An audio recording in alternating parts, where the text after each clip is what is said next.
ગીર સોમનાથમાં ગીરના સિંહો પર રોગચાળાનું સંકટ ઊભું થયું છે। બીબીસીઆથી સિંહોને બચાવવા સતત મોનિટરિંગ ચાલુ છે। ધારીના સરસિયા રેન્જમાંથી 8 સિંહના ગ્રુપને રેસ્ક્યુ કરી ઓબ્ઝર્વેશનમાં રખાયા છે। ધારી ગીર પૂર્વના જસદા રેન્જના ગીરગઢડા બોર્ડર પર એક દિવસમાં 2 સિંહના કોઈ ભેદી રોગથી મોત થયા છે। ગીર પશ્ચિમની બાબરિયા જામવાડા રેન્જમાં 2 થી વધારે સિંહના મોત થયા છે।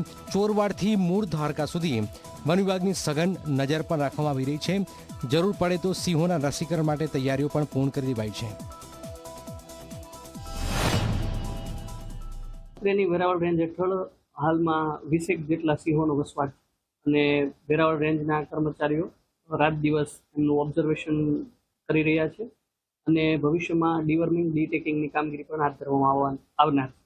આ બાળસિંહના મૃત્યુના સમાચાર મળ્યા કે તરત જ વન વિભાગ કામે લાગેલું છે અને જે મૃત્યુ પામેલા છે એમના સેમ્પલ લઈને ગુજરાત બાયોટેકનોલોજીકલ રિસર્ચ સેન્ટરની અંદર ગાંધીનગરમાં મોકલવામાં આવ્યા છે।